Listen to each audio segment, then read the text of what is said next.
இந்த மாநாட்டினுடைய அறிக்கையை பார்க்கும்போது சுருக்கமாக சொல்லப்போனால் பாலஸ்தீன போராட்ட அமைப்புகள் என்னவெல்லாம் கோரிக்கையாக முன்வைத்து கொண்டிருக்கிறார்களோ அவை அத்தனையுமே வேறு வேறு வார்த்தைகளில் எகிப்தினுடைய காசா திட்டம் என்கிற பெயரில் அரப் லீகிலே சமர்ப்பிக்கப்பட்டு மொத்தமாக அரப் லீகினுடைய நாடுகள் அவற்றை ஒப்புக்கொண்டிருக்கிற அதே நேரம் 2.5 பில்லியன் USD அளவுக்குண்டான அழிவுகள் ஏற்பட்டிருக்கிறது என்கிற செய்திகள் இன்றைக்கு ஷாக்கிங் நியூஸாக வெளியாகி இருக்கிறது.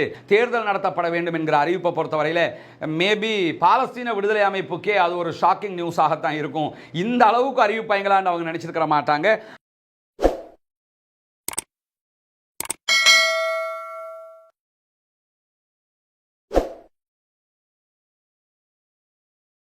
அஸ்ஸலாமு அலைக்கும் வரஹ்மத்துல்லாஹி வபரகாத்துஹு. பேரன்பிற்கினிய சகோதர சகோதரிகளை நாம் அனைவர் மீதும் ஏக இறைவனுடைய அமைதியும் கருணையும் உண்டாகட்டுமாக என்கிற உயரிய பிரார்த்தனைகளோடு பாலஸ்தீனத்தினுடைய காசா நிலப்பரப்பிலே இஸ்ரேலிய ஆக்கிரமிப்பு படைகள் யுத்தங்களை ஆரம்பித்து கிட்டத்தட்ட 516 நாட்களை நாம் தாண்டி இருக்கிறோம். முதல் கட்ட சமாதான உடன்படிக்கை ஏற்பட்டு 46 நாள் இன்றையோடு முடிவுற்றிருக்கிறது. இந்த நிலையில் மிக முக்கியமான பல சம்பவங்கள் காசாவுக்குள் நடந்தேறி வருகிறது. எந்த நேரத்திலும் யுத்தம் ஒன்று ஏற்படலாம் என்கிற அச்சம் எப்போதும் காசா மக்களுக்கு மத்தியிலே இருந்து வருகிற அதே நேரத்தில் பாலஸ்தீனத்திற்காக அரபு நாடுகள் என்ன செய்ய போகிறார்கள், அரபு நாடுகளுடைய அடுத்த கட்டம் எப்படி இருக்கும் என்கிற பல கேள்விகளுக்கு மத்தியில் யாருமே எதிர்பார்க்காத விதமாக அரபு நாடுகள் ஒரு ட்விஸ்டான ரிப்போர்ட்டை அரப் சம்மிட்டில் அரப் லீகினுடைய மாநாட்டில் நேற்றைய தினம் கெய்ரோவில் வெளியிட்டு இருக்கிறார்கள். இந்த மாநாட்டினுடைய அறிக்கையை பார்க்கும்போது சுருக்கமாக சொல்லப்போனால் பாலஸ்தீன போராட்ட அமைப்புகள் என்னவெல்லாம் கோரிக்கையாக முன்வைத்து கொண்டிருக்கிறார்களோ அவை அத்தனையுமே வேறு வேறு வார்த்தைகளில் எகிப்தினுடைய காசா திட்டம் என்கிற பெயரில் அரப் லீகிலே சமர்ப்பிக்கப்பட்டு மொத்தமாக அரப் லீகினுடைய நாடுகள் அவற்றை ஒப்புக்கொண்டிருக்கிற அதே நேரம் நாளை மறுதினம் இன்ஷா அல்லாஹ் 7ஆம் தேதி சவுதி அரேபியாவினுடைய ஜித்தா நகரத்திலே ஒரு முக்கியமான கூட்டமும் நடைபெற இருக்கிறது. அரப் லீகினுடைய வெளிவிவகார அமைச்சர்கள் மாத்திரமன்றி OIC என்று சொல்லக்கூடிய ஆர்கனைசேஷன் ஆஃப் இஸ்லாமிக் கண்ட்ரீஸினுடைய வெளிவிவகார அமைச்சர்கள் அத்தனை பேரும் ஓரிடத்தில் திரள்கிறார்கள். 57 அரபு நாடுகள் நேற்றைய தினம் எகிப்திலே வெளியிடப்பட்டிருக்கக்கூடிய காசா திட்டத்தை அங்கீகரிக்கவும் இருக்கிறார்கள் என்பது மிக முக்கியமான ஒரு அம்சமாக தற்போது மாறியிருக்கிறது. என்னவெல்லாம் நடந்தது அரப் லீக் மாநாட்டில், இன்றைய தினம் என்னவெல்லாம் நடந்து கொண்டிருக்கிறது காசாவில் என்பது மிக முக்கியமான செய்திகளாக இன்றைக்கு நாம் பார்க்க இருக்கிறோம். குறிப்பாக நேற்றைய தினம் வெளியிடப்பட்ட அரப் லீகினுடைய மாநாட்டு அறிக்கையில் டொனால்ட் ட்ரம்பினுடைய காசாவை விட்டு அனைத்து மக்களையும் ஜோர்தானுக்கும் எகிப்துக்கும் இடம்பெயர செய்வது, காசாவை ஒட்டுமொத்தமாக அமெரிக்கா கையகப்படுத்துவது என்கிற திட்டம் 100% நிராகரிக்கப்பட்டிருக்கிறது. ஆனால் அழகான வார்த்தைகளோடு மரியாதையான வார்த்தைகளோடு டொனால்ட் ட்ரம்பினுடைய பெயரை சொல்லியே அவை நிராகரிக்கப்பட்டிருக்கின்றன என்பதுதான் மிக முக்கியமான விவகாரமாக இன்றைக்கு பேசப்படுகிறது. 91 பக்கங்களை கொண்ட இந்த ஆவணத்தில் டொனால்ட் ட்ரம்பினுடைய பெயரை குறிப்பிட்டே அரபு நாடுகள் உங்கள் திட்டத்தை நாங்கள் மறுக்கிறோம் என்பதை அழகான வார்த்தைகளில் சொல்லி இருக்கிறார்கள். அது மட்டுமல்லாமல் அமெரிக்காவும் இஸ்ரேலும் சொல்லி வருகிற காசாவில் இருக்கக்கூடிய போராட்ட அமைப்புகள் ஆயுதத்தை கீழே வைக்க வேண்டும், நிராயுதபாணியாக வேண்டும் என்கிற வாதத்தையும் அரப் லீகிலே சம்பந்தப்பட்ட அனைத்து அரபு நாடுகளும் மறுத்திருக்கிறார்கள், ஏற்றுக்கொள்ள முடியாது என்று தெட்டத்தெளிவான வார்த்தைகளில் சொல்லியிருக்கிறார்கள். எனவே பாலஸ்தீனத்திலே ஆயுதத்தை கீழே வைக்க வேண்டும், பாலஸ்தீன விடுதலை அமைப்புகள் என்கிற திட்டம் அரபு நாடுகளின் ஒட்டுமொத்த பார்வையில் முறியடிக்கப்பட்டிருக்கிறது, நிராகரிக்கப்பட்டிருக்கிறது என்பது இங்கே வரவேற்கத்தக்க ஒன்றாக இருக்கிற அதே நேரம் காசாவிலிருந்து பாலஸ்தீன விடுதலை அமைப்பு வெளியேற்றப்பட வேண்டும் என்கிற திட்டத்தையும் நேற்றைய தினம் எகிப்திலே நடைபெற்ற அரப் லீக் மாநாட்டிலே அரபு நாடுகள் மறுத்திருக்கின்றன. நிராகரித்திருக்கின்றன. அதே நேரத்தில் அனைத்து ஆயுதங்களையும் கைவிட்டு நாட்டை விட்டு பாலஸ்தீன விடுதலை அமைப்பு வெளியேற வேண்டும் என்பதற்கு வேறு விதமான ஒரு விளக்கத்தை அரபு நாடுகள் முன்வைத்திருக்கின்றன. அவர்கள் சொல்லக்கூடிய விளக்கம் என்னன்னு கேட்டா, பாலஸ்தீன விடுதலை அமைப்பு அதற்கு கீழாக 14 அமைப்புகள் என்று இப்படி இருக்காமல் ஒட்டுமொத்தமாக பாலஸ்தீனத்திற்கு ஒரு அரசாங்கம், அந்த அரசாங்கத்தின் கீழாக அனைத்து ஆயுத பிரிவுகளும் இராணுவமயமாக்கப்பட வேண்டும் என்கிற ஒரு அழகான திட்டத்தை மாற்று வழியாக அவர்கள் முன்வைத்திருக்கிறார்கள். யாரையும் வெளியேற்ற தேவையில்லை, யாரும் ஆயுதத்தை கீழ் வைக்க தேவையில்லை, வேறு ஒரு தலைமை பீடத்தை உருவாக்கி அதற்கு கீழாக ஒட்டுமொத்தமாக வந்துருங்க என்று சொல்லி ஒரு திட்டத்தை முன்வைத்திருக்கிறார். இந்த திட்டத்தை பார்க்கும்போது எப்படி இருக்குன்னு சொன்னா, பாலஸ்தீன் அமைப்புகள் கோரிய அத்தனையுமே அதிலே இருக்கிறது. வேறு வார்த்தைகளில் நாம் ஏற்கனவே சொன்னதை போல அப்படித்தான் இது அமையப்பட்டிருக்கிறது. அது மட்டுமல்லாமல் இந்த அறிக்கையை பற்றி இன்றைக்கு கருத்து வெளியிட்டிருக்கக்கூடிய பல வெளிநாட்டு ஆய்வாளர்கள் என்ன சொல்றாங்கன்னா, இந்த அறிக்கை எந்த வகையிலும் இஸ்ரேலையும் அமெரிக்காவையும் மகிழ்ச்சிப்படுத்தாது, சமாதானப்படுத்தாது. ஏன்னா அவங்கள மகிழ்ச்சிப்படுத்தணும்னா காசாவில் இருந்து எல்லாரையும் நாங்கள் வெளியேற்றுறோம், நீங்க சொல்றதை நாங்கள் கேட்கிறோம்னு தான் ஒத்துக்கொள்ள வேண்டி வரும். அதற்கு எந்த இடத்திலும் வழி வைக்கவில்லை நேற்றைய தினம் அரபு லீகினுடைய மாநாடு. எனவே அவர்களுக்கு இது மகிழ்ச்சியை தருகிற ஒரு அறிவிப்பு அல்ல. இஸ்ரேலுக்கும் இது கவலைக்குரிய அறிவிப்பு, அமெரிக்காவுக்கும் இது கவலைக்குரிய அறிவிப்பு என்பதிலே எந்த மாற்றமும் கிடையாது. அது மட்டுமல்லாமல் பாலஸ்தீன விடுதலை அமைப்பினுடைய பெயரை இந்த 91 பக்கத்தில் எங்கேயுமே அவங்க மென்ஷன் பண்ணலன்னாலும் அவர்கள் சொன்னதைத்தான் இந்த இடத்திலே வாதிட்டு இருக்கிறார்கள் என்பதுதான் இங்கே வரவேற்புக்குரியது. மட்டுமல்லாமல் காசாவில் இருந்து இஸ்ரேலிய படைகள் ஒட்டுமொத்தமாக வெளியேற்றப்பட வேண்டும், மறுகட்டமைப்புக்கான ஒரு தீர்வு திட்டம் வேண்டும், முற்றுகை முற்றுமுழுதாக இல்லாமலாக்கப்பட வேண்டும், ரஃபா பார்டர் திறக்கப்பட வேண்டும், ரஃபா பகுதிகளில் எகிப்திய ராணுவம் மாத்திரம்தான் நிறுத்தப்பட வேண்டும், இஸ்ரேல் ராணுவம் அங்கிருந்தும் வெளியேற வேண்டும். இறுதியாக இவைகள் எல்லாம் நடந்து முடிந்ததற்கு பிறகு பாலஸ்டைன் பிளான் என்கிற ஒன்று தனியாக உருவாக்கப்பட்டு அது பாலஸ்தீன விடுதலை அமைப்பை குறிப்பது அல்ல, அங்கிருக்கக்கூடிய மூத்த மக்களை அடிப்படையாக கொண்டு ஒரு டெக்னிக்கல் டீமை அமைத்து காசாவை இவர்கள் தான் ஆளுவார்கள் என்கிற ஒரு அறிவிப்பு வெளியாகும். இதன் பின்னணியில் பாலஸ்தீன விடுதலை அமைப்பு இருக்கலாம் என்றும் சொல்லப்பட்டிருக்கிறது. இதுதான் இங்க இருக்கக்கூடிய மிக முக்கியமான ட்விஸ்டாக இருக்குது. இதைத்தான் இவ்வளவு நாளா பாலஸ்டைன் விடுதலை அமைப்பு கேட்டுக்கிட்டே இருக்கிறாங்க. ஒட்டுமொத்தமா இஸ்ரேல் வெளியேறிறனு, எங்களுக்கான எல்லாத்தையும் எங்கள்கிட்ட தந்துறனு, நீங்க எதுக்குள்ள தலையிட வரக்கூடாது என்று சொல்வது மட்டுமல்லாமல், நாங்க ஆட்சியை யார்கிட்டனாலும் ஒப்படைக்கிறோம், ஒரு டெக்னிக்கல் டீமை போட்டுருங்க, அவங்க கிட்ட கொடுத்துடுறோம், நாங்க பின்னணியில் இருந்துக்கிறோம் தான் சொன்னாங்க. அதையே எழுத்து மூலமாக அரபு நாடுகள் அச்சொட்டாக ஒப்புக்கொண்டு அறிவித்திருப்பது மட்டுமல்லாமல், இந்த அறிவிப்பில் இன்னும் ஒரு முக்கியமான செய்தியும் இருக்கிறது. காசா உள்ளிட்ட பாலஸ்தீனுடைய அனைத்து பகுதிகளிலுமே தேர்தல்கள் நடத்தப்பட வேண்டும். தேர்தல்களில் யார் ஜெயிக்கிறார்களோ அவர்கள் தான் காசாவை ஆளுவார்கள். எனவே காசாவை ஆள்வது காசான்களே தவிர இஸ்ரேலியர்கள் அல்ல என்பதையும் திட்டவட்டமாக சவுதி உள்ளிட்ட, நன்றாக கவனித்துக் கொள்ளுங்கள், சவுதி உள்ளிட்ட அனைத்து அரபு நாடுகளுமே ஒப்புக்கொண்டிருக்கின்றன. அடுத்து நடக்கக்கூடிய OIC மாநாட்டிலே ஈரானும் பங்கெடுக்க இருக்கிறது. லிபியாவில் இருந்து மொரோக்கோ வரைக்கும் பல நாடுகள் இதிலே பங்கெடுக்க இருக்கிறார்கள். அடுத்த கூட்டம் வேற லெவல்ல இருக்கும்னு நம்ம எதிர்பார்க்கிற அளவுக்கு இந்த கூட்டமே தர லோக்கலுக்கு கீழே இறங்கி அடிச்சிருக்கிறாங்க நம்ம பார்க்க முடியும். வேற லெவல் திட்டங்களை அவர்கள் அறிவித்திருக்கிறார்கள். உண்மையிலேயே இப்படி ஒரு அறிவிப்பை எந்த ஒரு அரபு நாடுமே எதிர்பார்த்திருக்காது. 91 பக்கங்களும் சிம்ம சொப்பனமாக அழகான செய்திகளாக அவர்கள் காசாவை அடிப்படையாக வைத்து சொல்லி இருக்கிறார்கள். டொனால்ட் ட்ரம்பை எதிர்க்கிற வார்த்தைகள் அதிலே இல்லாவிட்டாலும் அவரை சமாதானப்படுத்தக்கூடிய வார்த்தைகளோடு கூடிய தங்களுடைய எதிர்ப்பை மிக தெளிவாக முன்வைத்திருக்கிறார்கள். அது ஒன்றும் தப்பும் கிடையாது. டொனால்ட் ட்ரம்போட முட்டி மோதிக்கிட்டு நிற்கிறதுக்கு அவங்க போகல. நீங்க இப்படி சொல்லி இருக்கிறீங்க, அதை நாங்கள் ஏத்துக்கிறல, எங்க திட்டம் இதுதான், இதை ஏத்துக்கிட்டு வாங்க என்கிறத அழகான வேர்டுகளில் சொல்லி இருக்கிறாங்க.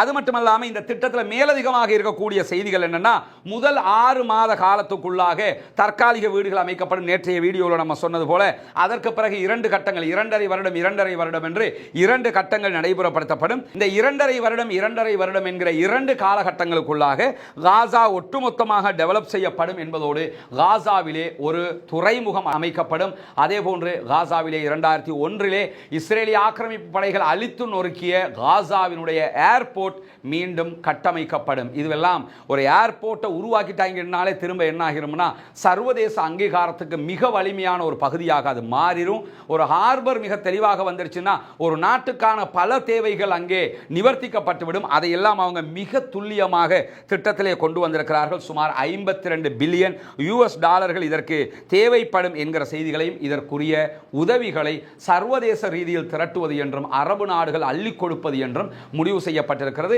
நாளை மறுதினம் ஜித்தாவிலே நடைபெறக்கூடிய OIC-யினுடைய மாநாட்டிலே இதற்கான நிதி திரட்டுகிற வேலையையும் அரபு நாடுகள் செய்ய இருக்கிறார்கள் என்கிற செய்திகளும் இன்றைக்கு வெளியாகி இருக்கிற அதே நேரம் இன்ஷா அல்லாஹ் 7ஆம் தேதி ஜித்தாவிலே நடைபெறக்கூடிய கூட்டத்திலே ஒட்டுமொத்தமாக அத்தனை OIC நாடுகளும் கலந்து கொள்ளும் என்கிற அறிவிப்பு வெளியாகி இருப்பது மட்டுமல்லாமல் இந்த திட்டம் அரபு திட்டம் என்றில்லாமல் இஸ்லாமிய நாடுகளின் திட்டம் என்றுதான் அழைக்கப்படும் என்கிற ஒரு வார்த்தையையும் இன்றைக்கு எகிப்தினுடைய வெளிவிவகார அமைச்சர் மிக அழகாக சொல்லியிருக்கிறார். அத்தோடு அவர் மேலதிகமாக சொல்லும் போது 22 உறுப்பினர்களையும் சேர்த்து அரபு லீகில் இருக்கிற 22 நாடுகள் அதோடு சேர்த்து OIC-யில் இருக்கக்கூடிய மொத்தமாக 57 நாடுகள் இதிலே பங்கெடுக்கும் என்கிற செய்திகளும் சொல்லப்பட்டிருக்கிறது. இந்த அரபு லீகினுடைய மாநாட்டினுடைய தீர்மானங்கள் 91 பக்கத்தில் வெளியானதோட உடனடியாக இஸ்ரேலிய பிரதமர் பெஞ்சமின் நெத்தன்யாகுவினுடைய அலுவலகம் இதை நாங்கள் மறுக்கிறோம், இதை நாங்கள் ஏற்றுக்கொள்ளவில்லை, இது புறக்கணிக்கப்பட வேண்டியது என்ற ஒரு அறிக்கையை வெளியிட்டிருந்தாங்க.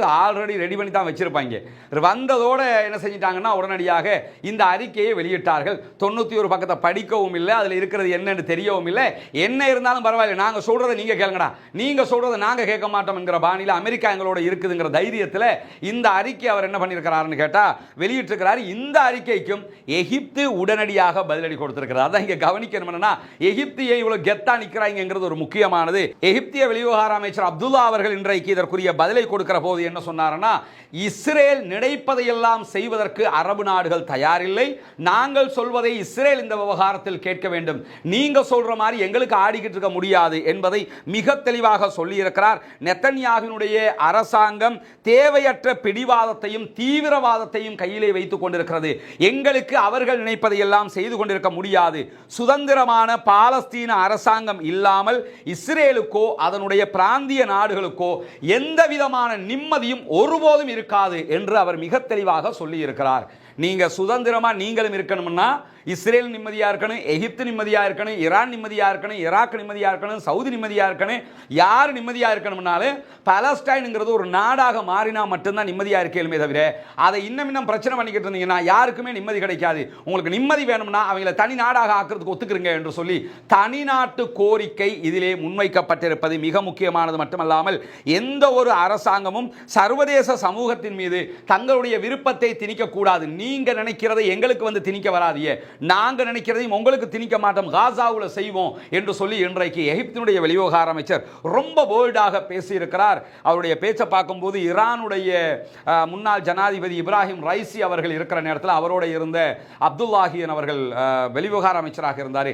அவர் எப்படி அந்த கெத்தாக பதிலடிகளை கொடுப்பாரோ அந்த மாதிரி கொடுத்திருக்கிறாரு.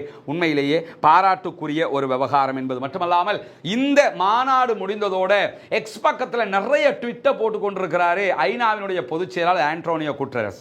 அவர் போடும்போது அதில் அவர் என்ன சொல்றாருன்னா, அரபு உச்சி மாநாடு என்பது காசாவுக்கான சுய நிர்ணய உரிமையையும் சுதந்திரத்தின் தேவையையும் வலியுறுத்தி இருக்கிறது. எனவே கெய்ரோவில் நடந்த காசாவினுடைய மறுகட்டமைப்பு குறித்த அரபு மாநாட்டிலே எடுக்கப்பட்ட தீர்மானங்களை மொத்தமாக ஐநாவினுடைய பொதுச் செயலாளர் ஆதரித்திருப்பது மட்டுமல்லாமல் பாலஸ்தீன மக்கள் தங்களை தாங்களே ஆண்டு கொள்ளவும் தங்களுடைய சொந்த எதிர்காலத்தை அவர்களே திட்டமிட்டுக் கொள்ளவும் தங்களுடைய நிலத்தில் சுதந்திரமாகவும் பாதுகாப்பாகவும் வாழ்வதற்கான சுய உரிமை இருக்க வேண்டும் என்பதையும் நானும் வலியுறுத்துகிறேன் என்று ஆண்டோனியோ குட்டரஸ் ஐநாவினுடைய பொதுச் செயலாளர் மிக துல்லியமாக சொல்லியிருப்பது மட்டுமல்லாமல் மனிதாபிமான உதவி என்பது பேச்சுவார்த்தைக்கு உட்பட்டதல்ல, தடையின்றி கிடைக்க வேண்டிய உரிமை என்றும் அழுத்தி சொல்லியிருக்கிறார். பலஸ்தீனை இன்னும் இழுத்துக்கிட்டு இருக்காதிய, அதுக்கு தனி நாடு அந்தஸ்து கொடுத்து அவங்களை தனியாக ஆக்கிவிட்டா மட்டும்தான், நாடாக ஆக்கிவிட்டா மட்டும்தான் அத்தனை பேருக்கு நிம்மதி கிடைக்கும். திரும்பவும் சண்டைக்கு வந்து மீண்டும் மீண்டும் அடி வாங்கி செத்துக்கிறாதிய என்கிற கருத்தில் என்ன பண்ணியிருக்கிறாருன்னா, இந்த அறிக்கையை வெளியிட்டிருப்பது மட்டுமல்லாமல் ஒரு மனிதனுக்கு உணவு மருந்து கொடுப்பது என்பது பேச்சுவார்த்தை நடத்தி செய்கிற விஷயம் இல்லை, மனிதாபிமான ரீதியாக செய்வது என்பதையும் அழுத்தமாக சொல்லியிருப்பது மட்டுமல்லாமல் போர் நிறுத்தத்திற்கான பேச்சுவார்த்தைகள் மீண்டும் தாமதமின்றி தொடர வேண்டும் என்பதையும் அவர் இன்றைக்கு இன்றைக்கு அறிவித்திருக்கிறார். இப்படியான நேரத்தில் தான் இந்த மாநாடு நடைபெற்றுக் கொண்டிருக்கும் அதே நேரத்தில் அமெரிக்காவினுடைய காங்கிரஸில் முதல் தடவையாக புதிய ஜனாதிபதியாக தேர்வானதுக்கு பிறகு டொனால்ட் ட்ரம்ப் உரையாற்றி கொண்டிருந்தார். டொனால்ட் ட்ரம்பினுடைய உரையில் நிறைய மெக்சிகோ சம்பந்தமாக, கனடா சம்பந்தமாக, சைனா சம்பந்தமான செய்திகள் எல்லாம் இடம்பெற்றிருக்கிறது. உக்ரைன் சம்பந்தமான பேச்சுக்கள் எல்லாம் அதில் வெளியாகி இருக்கு. தனி நேற்றைய தினம் அதில் காங்கிரஸில் என்ன பேசினாருங்கிறத நாளைக்கு தனி வீடியோவாக நம்ம போடுவோம், அதில் நீங்க பார்த்துக்கோங்க. ஆனால் அதில் காசாவை பற்றி அவர் என்ன பேசினார் என்பதை பொறுத்தவரையில் ட்ரம்பினுடைய பேச்சில் காசாவை பற்றி ஒரு சிறு பகுதி தான் இருந்தது. அது மட்டுமல்லாமல் பிராந்தியத்தில் இருக்கக்கூடிய அரபு நாடுகள் வெளியிட்டிருக்கக்கூடிய இந்த எகிப்து சம்மிட்டில் நடந்த, எகிப்து கூட்டத்தில் நடந்த அந்த தீர்மானத்தை நாங்கள் வரவேற்கிறோம் என்ற ஒரு வார்த்தை அவர் சொல்லியிருந்தார். ஆனாலும் காசாவை கையகப்படுத்துகிற திட்டம் என்பது எங்களிடத்தில் இருக்கத்தான் செய்கிறது என்பதையும் அதே கூட்டத்தில் அவர் பேசியிருந்தது மட்டுமல்லாமல் கடுமையான விமர்சனங்களை காசா மீது அமெரிக்காவினுடைய ஜனாதிபதி டொனால்ட் ட்ரம்ப் முன்வைத்திருந்தார். காசாவிலே இருக்கக்கூடிய போராட்ட அமைப்புகளை அவர் விமர்சித்தது மட்டுமல்லாமல் பயணய கைதிகளை நாங்கள் தொடர்ந்து மீட்டு வருகிறோம் என்று சொல்லி அமெரிக்காவினுடைய அரசாங்கத்தினுடைய பெருமைகளை பேசியிருந்தார். அரபு நாடுகளுக்கும் இஸ்ரேலுக்கும் இடையிலான உறவுகளை சீர்படுத்த வேண்டும் என்று பேசியிருந்தார். தன்னுடைய முதல் ஜனாதிபதி காலத்தில் 2017 காலப்பகுதிகளில் இருந்து அரபு நாடுகளுடைய மிக முக்கியமான 3 நாடுகளை தான் இஸ்ரேலோடு இணைத்து விட்டதாகவும் ராஜதந்திர உறவுகளை உண்டாக்கியதாகவும் அதிலே சுட்டிக்காட்டி பெருமைப்பட்டிருந்தார். குறிப்பாக மொரோக்கோ, UAE, பஹ்ரைன் ஆகிய 3 நாடுகளும் இஸ்ரேலை தனி நாடாக அங்கீகரித்திருந்தன ஆபிரகாம் ஒப்பந்தத்தின்படி. அந்த ஒப்பந்தத்திற்கு இணங்க மேலும் உள்ள அரபு நாடுகளையும் இஸ்ரேலோடு இணைப்பதற்கான திட்டங்களை நான் முன்வைத்திருக்கிறேன். குறிப்பாக சவுதி அரேபியாவை இஸ்ரேலோடு இணைக்க வேண்டும் என்பதை நேற்றைய தினம் அவர் சொல்லியிருந்தார். ஏற்கனவே எகிப்தும் ஜோர்தானும் இஸ்ரேலை தனி நாடாக அங்கீகரிச்சிருக்கிறாங்க. 57 அரபு இஸ்லாமிய நாடுகளில் இந்த 5 நாடுகள் தான் இஸ்ரேலை தனி நாடாக அங்கீகரித்திருக்கக்கூடிய நாடுகளாக இருக்கிறது. இந்த மாதிரியான நேரத்தில் எகிப்தும் ஜோர்தானும் ஆல்ரெடி இஸ்ரேலை தனி நாடாக அங்கீகரித்திருக்கின்றன. மத்திய கிழக்கை தாண்டி யூரோப்புக்கு நெருக்கமாக இருக்கக்கூடிய நாடாக டர்க்கியும் இஸ்ரேலை அங்கீகரித்திருக்கக்கூடிய நிலையில் வேறு எந்த நாடுகளும் அரபு இஸ்லாமிய நாடுகள் இஸ்ரேலை தனி நாடாக அங்கீகரித்தது கிடையாது. இந்த நிலையில தான் சவுதி அரேபியாவை எப்படியாவது இஸ்ரேலை அங்கீகரிக்க செய்ய வேண்டும் என்பதையும் நேற்றைய தினம் அவர் பேசிய உரையில் சொல்லியிருந்தார். ஆனால் சவுதி அரேபியா காசாவுக்கு தீர்வில்லாமல் எக்காரணம் கொண்டும் இஸ்ரேலை அங்கீகரிக்க மாட்டோம் என்பதை மிக தெளிவாக அறிவித்து விட்டார்கள் என்பதும் இந்த இடத்திலே பாராட்டுக்குரிய ஒரு விவகாரமாக இருக்கிறது. இந்த அறிவிப்பெல்லாம் வெளியாகி இருக்கக்கூடிய இந்த நேரத்தில் பாலஸ்தீன விடுதலை அமைப்பு ஒரு அறிவித்தலை விடுத்திருக்கிறாங்க. அதில் காசா தொடர்பாக எகிப்திலே நடைபெற்ற அரபு நாடுகளுடைய மாநாட்டை பாலஸ்தீன விடுதலை அமைப்பு பாராட்டி இருக்கிறது. எங்களுடைய உணர்வுகளை புரிந்து கொண்டிருக்கிறீர்கள் என்று வரவேற்றிருக்கிற அதே நேரம் உடனடியாக தேர்தல் நடத்தப்பட வேண்டும் என்கிற அறிவிப்பையும் அவர்கள் பாராட்டி இருக்கிறார்கள். தேர்தல் நடத்தப்பட வேண்டும் என்கிற அறிவிப்பை பொறுத்தவரையில் மேபி பாலஸ்தீன விடுதலை அமைப்புக்கே அது ஒரு ஷாக்கிங் நியூஸாகத்தான் இருக்கும். இந்த அளவுக்கு அறிவிப்பாங்களான்னு அவங்க நினைச்சிருக்க மாட்டாங்க. அதையும் அறிவித்திருப்பதை பாராட்டியிருக்கிற அதே நேரம் காசாவிலே விமான நிலையமும் ஹார்பரும் அமைக்கப்படுகிற விவகாரத்தையும் அவர்கள் பாராட்டி இருக்கிறார்கள் என்கிற செய்திகள் இன்றைக்கு வெளியாகி இருக்கிறது. ஒரே ஒரு வேளை நோன்பு பிடிப்பதற்கு கூட உணவில்லாமல் கஷ்டப்படுகிற சகோதரர்கள் நிறைய பேர் இருக்கிறார்கள். நோன்பு நெருங்குகிற போதே எங்களை ஏதாவது இடத்துல சேர்த்துக்கிறங்க, எங்களை மறந்துடாதீங்க, எங்களுக்கான உதவிகளை செய்ய முடியுமா என்று வெளிப்படையாக கோரிக்கை வைக்கக்கூடிய பல சகோதரர்களை நம்ம பார்க்கிறோம். பொருளாதாரத்தில் அவர்கள் அப்படியான ஒரு நிலையில் இருக்கிறதுனால தான் கேட்கிறாங்களே தவிர அவர்களுக்கு கேட்க வேண்டும் என்கிற எந்த ஒரு ஆசையும் கிடையாது. எனவே அந்த மக்களுக்கு தேடி சென்று உதவ வேண்டிய கடமை நமக்கெல்லாம் இருக்கிறது. நபிகள் நாயகம் ஸல்லல்லாஹு அலைஹி வஸல்லம் அவர்கள் அதைத்தான் நமக்கு காட்டியும் தந்திருக்கிறார்கள். அல்லாஹ்வுடைய தூதர் ஸல்லல்லாஹு அலைஹி வஸல்லம் அவர்களிடத்தில் இஸ்லாத்திலேயே மிகச்சிறந்த காரியம் எது என்று கேட்கப்படுகிற போது பசித்தவர்களுக்கு உணவளிப்பது என்றார்கள். எனவே பசித்தவர்களுக்கு உணவளிக்கிற இந்த நட்பணியிலே நாம் அத்தனை பேரும் இணைந்து கொள்ள வேண்டும் என்பதோடு அல்லாஹ்வுடைய தூதர் ஸல்லல்லாஹு அலைஹி வஸல்லம் அவர்கள் சொன்னார்கள், இத்தகுன்னார வலவ் பிஷிக்கி தம்ரா, ஒரே ஒரு பேரிச்சம்பழத்தினுடைய துண்டு இருந்தால் கூட அதை கொடுத்தும் நீங்கள் நரகத்தை விட்டும் பாதுகாப்பு தேடிக்கொள்ளுங்கள் என்றார்கள். நரகத்தை விட்டு பாதுகாப்பு தேடுகிற மாதத்தை நாம் அடைய இருக்கிறோம். அநேகமாக இந்த வீடியோவை பார்க்கிற நேரத்தில் நாம் ரமலானை அடைந்திருக்கலாம் அல்லது நாளை அடைவதற்கு வாய்ப்பு இருக்கிறது. இந்த ரமலானுடைய மாதத்திலே ஏழை எளிய மக்களுக்கு உதவி செய்து நாளை மறுமையிலே சொர்க்கத்தை அடைகிற அந்த நட்பணியில் கைகோர்ப்போமாக, இணைவோம், ஒன்றாக இணைவோம், அந்த மக்களுக்காக உழைப்போம். நாளை மறுமையிலே கண்டிப்பாக நமக்குரிய ஈடற்றத்தை பெற்றுக்கொள்வோம் என்கிற அடிப்படையில் தான் இந்த வீடியோவினூடாக உங்களை நாம் தொடர்பு கொண்டிருக்கிறோம். எனவே இந்த நட்பணிக்கு உதவ விரும்புகிற சகோதரர்கள் உங்களுடைய சதகா மற்றும் தான தர்மங்களை முன்னால் தெரிகிற நம்முடைய வங்கி கணக்கிழக்கத்திற்கு தாராளமாக வாரி வழங்குங்கள். முன்னால் தெரிகிற நம்முடைய பேங்க் அக்கவுண்ட்டுக்கு உங்களால் முடிந்த உதவிகளை நீங்கள் வழங்கியதற்கு பிறகு அதனுடைய பற்றுச்சீட்டை முன்னால் தெரிகிற என்னுடைய வாட்ஸ்அப் இலக்கத்திற்கு அனுப்பி உதவுங்கள். வல்ல ரஹ்மான் நம் அத்தனை பேரையும் நல்ல பணிகளில் ஒன்றிணைப்பானாக, நாளை மறுமையிலே வெற்றி பெறச் செய்வானாக. இந்த நிலையில் இன்றைக்கு வெளியாகி இருக்கிற இன்னும் ஒரு முக்கியமான செய்தி என்னன்னா, இந்த நடைபெற்ற யுத்தத்தை பொறுத்தவரையில் காசாவிலே இஸ்ரேல் தாக்குதல் நடத்திய அதே நேரம் லெபனானில் இருக்கக்கூடிய ஹிஸ்புல்லாக்கள் இஸ்ரேலுக்கு எதிராக தாக்குதல்களை நடத்தியிருந்தார்கள். அந்த தாக்குதல்களால் வடக்கு இஸ்ரேல், நார்த் இஸ்ரேல் பகுதிகளில் மாத்திரம் 2.5 பில்லியன் USD அளவுக்குண்டான அழிவுகள் ஏற்பட்டிருக்கிறது என்கிற செய்திகள் இன்றைக்கு ஷாக்கிங் நியூஸாக வெளியாகி இருக்கிறது. அவர்களுடைய கண்டுபிடிப்பாக, அவர்களுடைய ஆய்வாகத்தான் இதை வெளியிட்டிருக்கிறாங்க. அவங்களே 2.5 பில்லியன் USD என்று சொல்கிறார்கள் என்று சொன்னால் கண்டிப்பாக இது ஒரு 5-6 பில்லியன் அளவுக்கு அழிவுகள் ஏற்பட்டிருப்பதற்கான வாய்ப்பு இருக்கிறது. குறிப்பாக இஸ்ரேலுடைய அமைச்சர் ஜீவ் எல்கின் தான் இந்த தகவல்களை வழங்கி இருப்பது மட்டுமல்லாமல், ஹிஸ்புல்லாவுடனான யுத்தத்தின் போது வடக்கு இஸ்ரேலில் சுமார் 2900 கட்டிடங்கள் அழிக்கப்பட்டிருக்கின்றன என்கிற தகவல்களையும், 19% கட்டிடங்கள் இஸ்ரேலிய இராணுவத்தாலேயே அழிக்கப்பட்டிருக்கின்றன என்கிற தரவுகளும் இன்றைக்கு வெளியாகி இருக்குது. ஏன் அவங்களே அழிச்சாங்கன்னு தெரியல.